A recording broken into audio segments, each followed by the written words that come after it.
शांति साकार मुरली 12 सितंबर 2025 सुनेंगे ईश्वरीय महावाक्यों को विस्तार से। मीठे बच्चे, तुम्हारी पढ़ाई का सारा मदार है योग पर। योग से ही आत्मा पवित्र बनती है, विकर्म विनाश होते हैं।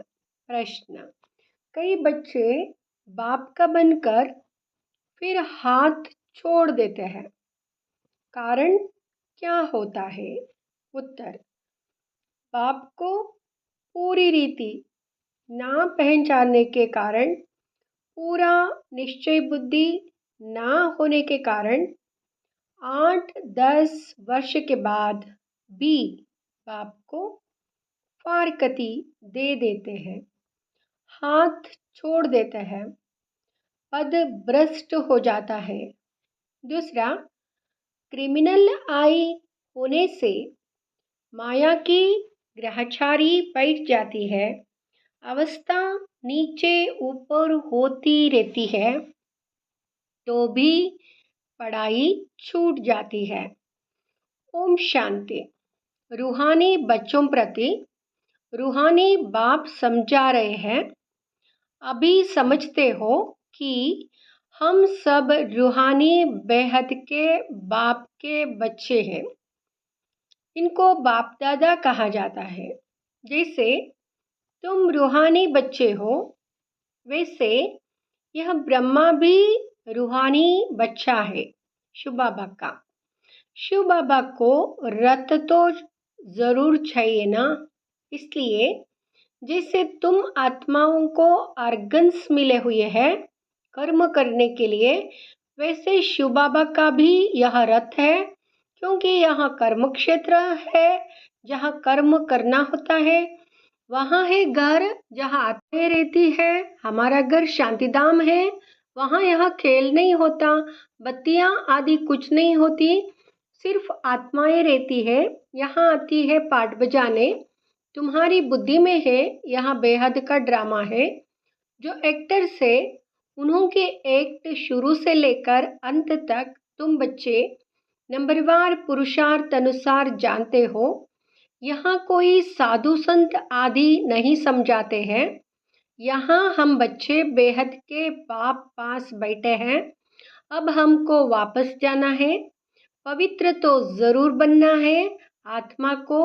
ऐसे नहीं कि शरीर भी यहाँ पवित्र बनना है, नहीं। आत्मा पवित्र बनती है, शरीर तो पवित्र तब बने जब 5 तत्व भी सतोप्रधान हो। अब तुम्हारी आत्मा पुरुषार्थ कर पावन बन रही है, वहाँ आत्मा और शरीर दोनों पवित्र होते हैं, यहाँ नहीं हो सकते।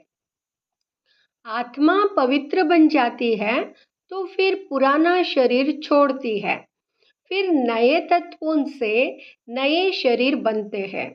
तुम जानते हो हमारी आत्मा बेहद के बाप को याद करती है, वह नहीं करती है। यह तो हर एक को अपने से पूछना है। पढ़ाई का सारा मदार है योग पर। पढ़ाई तो सहज है, समझ गए हैं कि चक्र कैसे फिरता है। मुख्य है ही याद की यात्रा, यहाँ अंदर गुप्त है, देखने में थोड़ी ही आता है। बाबा को कह सकते कि यह बहुत याद करते हैं या कम। हाँ, ज्ञान के लिए बता सकेंगे कि यह ज्ञान में बहुत तीखा है, याद का तो कुछ देखने में नहीं आता है। ज्ञान मुख से बोला जाता है, याद तो है अजपा जाप। जाप अक्षर भक्ति मार्ग का है। जाप माना कोई का नाम जपना। यहाँ तो आत्मा को अपने बाप को याद करना है।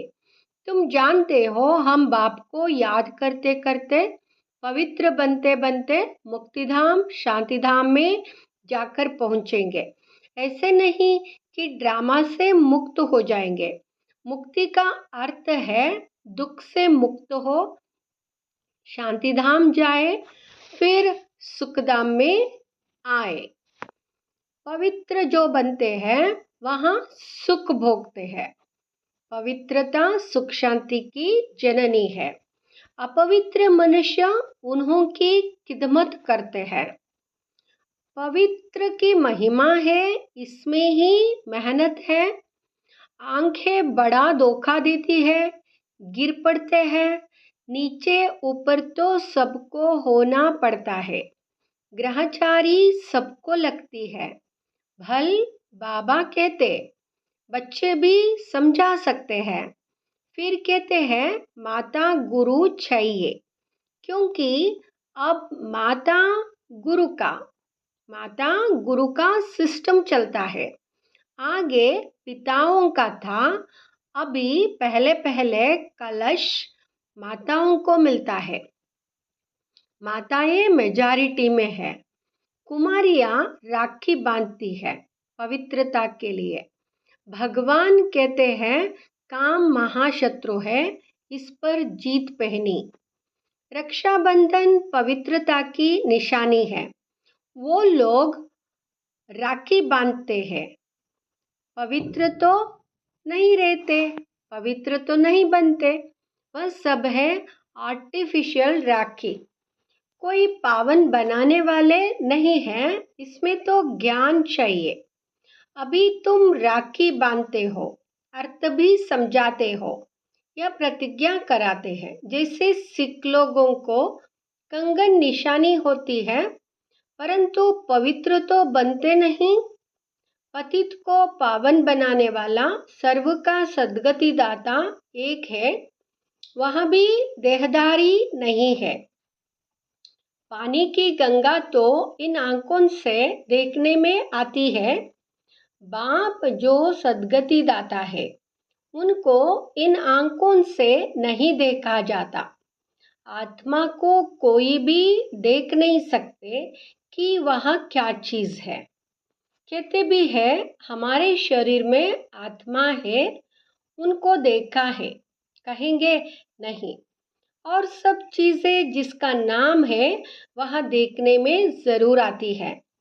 आत्मा का भी नाम तो है, कहते भी है भ्रुकुटी के बीच चमकता है अजब सितारा, परंतु देखने में नहीं आते हैं। परमात्मा को भी याद करते हैं, देखने में कुछ नहीं आएगा। लक्ष्मी नारायण को देखा जाता है इन आंखों से। लिंग की भल पूजा करते हैं, परंतु वहाँ कोई यथार्थ रीति तो नहीं है ना। देखते हुए भी जानते नहीं है परमात्मा क्या है। यहाँ कोई नहीं जान सकते। आत्मा तो बहुत छोटी बिंदी है, देखने में नहीं आती है। ना आत्मा को ना परमात्मा को देखा जा सकता है, जाना जाता है। अभी तुम जानते हो हमारा बाबा आया हुआ है इनमें। इस शरीर की अपनी आत्मा भी है। फिर परमपिता परमात्मा कहते हैं मैं इनके रथ पर विराजमान हूँ, इसलिए बाप दादा कहते हो। अब दादा को तो इन आंखों से देखते हो, बाप को नहीं देखते हो। जानते हो बाबा ज्ञान का सागर है, वहाँ इस शरीर द्वारा हमको ज्ञान सुना रहे हैं। वहाँ ज्ञान का सागर पतित पावन है। निराकार रास्ता कैसे बताएंगे? प्रेरणा से तो कोई काम नहीं होता। भगवान आते हैं यह किसको भी पता नहीं है। शिव जयंती भी मनाते हैं तो जरूर यहाँ आता होगा ना। तुम जानते हो अभी वहाँ हमको पढ़ा रहे हैं। बाबा इसमें आकर पढ़ाते हैं। बाप को पूरी रीति ना पहचानने कारण, निश्चय बुद्धि ना होने कारण 8-10 वर्ष के बाद भी फारकती दे देते हैं। माया बिल्कुल ही अंधा बना देती है। बाप का बनकर फिर छोड़ देते हैं तो पद भ्रष्ट हो जाता है। अब तुम बच्चों को बाप का परिचय मिला है तो औरों को भी देना है। ऋषि मुनि आदि सब नेति नेति करते गए। आगे तुम भी जानते नहीं थे, अभी तुम कहेंगे हाँ हम जानते हैं, तो आस्तिक हो गए। सृष्टि का चक्र कैसे फिरता है यह भी तुम जानते हो। सारी दुनिया और तुम खुद इस पढ़ाई के पहले नास्तिक थे। अब बाप ने समझाया है तो तुम कहते हो हमको परमपिता परमात्मा बाप ने समझाया है, आस्तिक बनाया है। हम रचता और रचना के आदि मध्य अंत को नहीं जानते थे। बाप है रचता, बाप ही संगम पर आकर नई दुनिया की स्थापना भी करते हैं और पुरानी दुनिया का विनाश भी करते हैं। पुरानी दुनिया के विनाश के लिए यह महाभारत लड़ाई है, जिसके लिए समझते हैं उस समय श्री कृष्ण था। अभी तुम समझते हो निराकार बाप था, उनको देखा नहीं जाता है। श्री कृष्ण का तो चित्र है, देखा जाता है, शिव को देख नहीं सकते। श्री कृष्ण तो है सत्युग का प्रिंस, वही फीचर्स फिर हो ना सके। श्री कृष्ण भी कब कैसे आया यह भी कोई नहीं जानते। श्री कृष्ण को कंस की जेल में दिखाते हैं। कंस सतयुग में था क्या, यहाँ हो कैसे सकता। कंस असुर को कहा जाता है। इस समय सारी आसुरी संप्रदाय है ना, एक दो को मारते काटते रहते हैं। दैवी दुनिया थी, यहाँ भूल गए हैं। ईश्वरीय दैवी दुनिया ईश्वर ने स्थापन की, यहाँ भी तुम्हारी बुद्धि में है नंबरवार पुरुषार्थ अनुसार। अभी तुम हो ईश्वरीय परिवार, फिर वहाँ होंगे दैवी परिवार। इस समय ईश्वर तुमको लायक बना रहे हैं, स्वर्ग का देवी देवता बनाने बाप पढ़ा रहे हैं। इस संगम युग को कोई भी नहीं जानते, कोई भी शास्त्र में इस पुरुषोत्तम युग की बात नहीं है। पुरुषोत्तम युग अर्थात जहाँ पुरुषोत्तम बनना होता है, सतयुग को कहेंगे पुरुषोत्तम युग। इस समय तो मनुष्य सतयुग भी पुरुषोत्तम युग है। इस समय तो मनुष्य पुरुषोत्तम नहीं है, इनको तो कनिष्ठ तमोप्रधान कहेंगे। यह सब बातें सिवाय तुम ब्राह्मणों के और कोई नहीं समझ सकते। बाप कहते हैं यहाँ है आसुरी भ्रष्टाचारी दुनिया। सतयुग में ऐसा कोई वातावरण नहीं होता, वहाँ थी श्रेष्ठाचारी दुनिया, उन्हों के चित्र है। बरोबर यहाँ श्रेष्ठाचारी दुनिया के मालिक थे, भारत के राजाए होकर गए हैं जो पूजे जाते हैं। पूज्य पवित्र थे, जो ही फिर पुजारी बने। पुजारी भक्ति मार्ग को, पूज्य ज्ञान मार्ग को कहा जाता है। पूज्य सो पुजारी, पुजारी फिर पूज्य कैसे बनते हैं यह भी तुम जानते हो। इस दुनिया में पूज्य एक भी हो ना सके। पूज्य परमपिता परमात्मा और देवताओं को ही कहा जाता है। परमपिता परमात्मा है सबका पूज्य, सब धर्म वाले उनकी पूजा करते हैं। ऐसे बाप का जन्म यहाँ ही गाया जाता है, शिव जयंती है ना। परंतु मनुष्यों को कुछ पता नहीं कि उनका जन्म भारत में होता है। आजकल तो शिव जयंती की हॉलीडे भी नहीं करते। जयंती मनाओ ना मनाओ तुम्हारी मर्जी, ऑफिशियल हॉलीडे नहीं है। जो शिव जयंती को नहीं मानते हैं वह तो अपने काम पर चले जाते हैं। बहुत धर्म है ना, सतयुग में ऐसी बातें होती नहीं। यहाँ वातावरण ही नहीं, सतयुग है ही नई दुनिया, एक धर्म। वहाँ यह पता नहीं पड़ता कि हमारे पीछे चंद्रवंशी राज्य होगा। यहाँ तुम सब जानते हो, यहाँ पास्ट हो गया है। सतयुग में तुम होंगे, वहाँ किस पास्ट को याद करेंगे। पास्ट तो हुआ कलयुग, उनके हिस्ट्री ज्योग्राफी सुनने से क्या फ़ायदा। यहाँ तुम जानते हो हम बाबा के पास बैठे हैं। बाबा टीचर भी है, सतगुरु भी है। बाप आए हैं सबकी सद्गति करने, सभी आत्माओं को जरूर ले जाएंगे। मनुष्य तो देहाभिमान में है। आजकल मनुष्य तो देह अभिमान में आकर कहते सब मिट्टी में मिल जाना है। यहाँ नहीं समझते आत्माएं तो चली जाएंगी, बाकी यहाँ शरीर मिट्टी के बने हुए हैं। यह पुराना शरीर खत्म हो जाता, हम आत्मा एक शरीर छोड़ दूसरा जाए लेती है। यह इस दुनिया में हमारा अंतिम जन्म है। सब पतित है, सदैव पावन तो कोई रह नहीं सकते। सतो प्रधान सतो रजो तमो होते ही है। वो लोग तो कह देते सब ईश्वर के ही रूप है। ईश्वर ने अपने अनेक रूप बनाए हैं खेल पाल करने के लिए। हिसाब किताब कुछ नहीं जानते, ना खेल पाल करने वाले को जानते हैं। बाप ही बैठकर वर्ल्ड के हिस्ट्री ज्योग्राफी समझाते हैं। खेल में हर एक का पार्ट अलग अलग है, सबका पोजीशन अलग अलग है। जो जैसा पोजीशन वाला होता है उनकी महिमा होती है।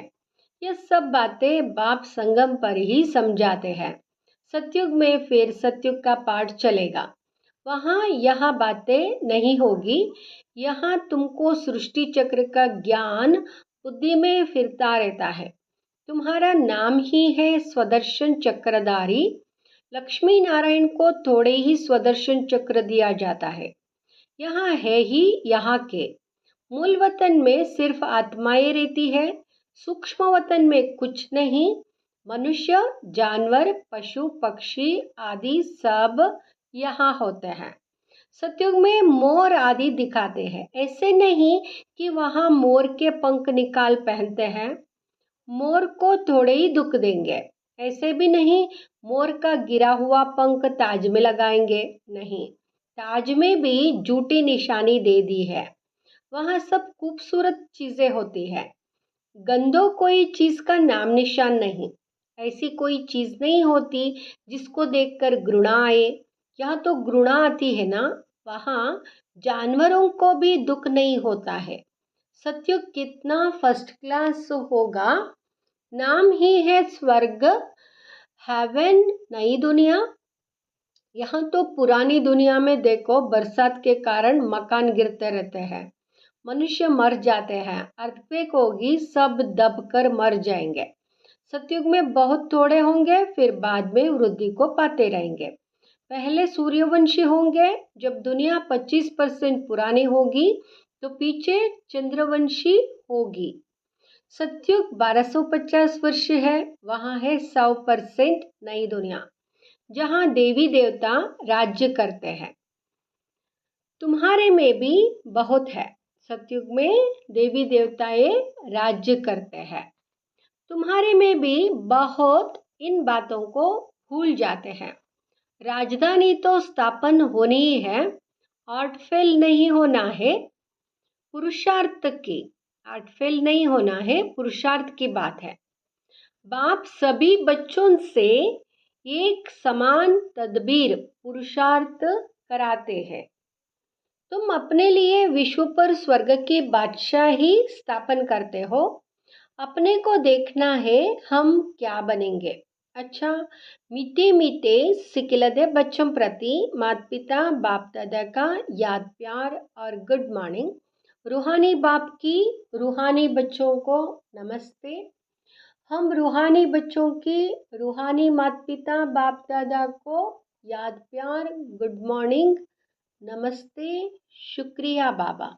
धारणा के लिए मुख्य सार। फर्स्ट, इस पुरुषोत्तम युग में स्वर्ग के देवी देवता बनने की पढ़ाई पढ़कर स्वयं को लायक बनाना है। पुरुषार्थ में हार्ट फेल दिल शिकस्त नहीं होना है। दूसरा, इस बेहद के खेल में हर एक्टर का पार्ट और पोजीशन अलग अलग है। जैसी जिसकी पोजीशन वैसा उसे मान मिलता है। यह सब राज समझ वर्ल्ड की हिस्ट्री ज्योग्राफी का सिमरण कर स्वदर्शन चक्रधारी बनना है। वरदान, बाप ही हर श्रीमत का पालन करने वाले सच्चे स्नेही आशिक भव। बाप की हर श्रीमत का पालन करने वाले सच्चे स्नेही आशिक भव। जो बच्चे सदा एक बाप के स्नेह में लवलीन रहता है, एक बाप के स्नेह में लवलीन रहते हैं, उन्हें बाप का हर बोल प्यारा लगता है। क्वेश्चन समाप्त हो जाते हैं। ब्राह्मण जन्म का फाउंडेशन स्नेह है। जो स्नेही आशिक आत्माएं हैं, उन्हें बाप की श्रीमत पालन करने में मुश्किल का अनुभव नहीं होता है। स्नेह के कारण सदा यही उमंग रहता कि बाबा ने जो कहा है वह मेरे प्रति कहा है, मुझे करना है।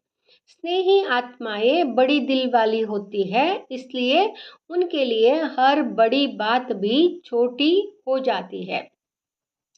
स्लोगन, कोई भी बात को फील करना यह भी फेल की निशानी है। कोई भी बात को फील करना यह भी फेल की निशानी है। अव्यक्त इशारे, अब लगन की अग्नि को प्रज्वलित कर योग को ज्वाला रूप बनाओ। ज्वाला स्वरूप की स्थिति का अनुभव करने के लिए निरंतर याद की ज्वाला प्रज्वलित रहे।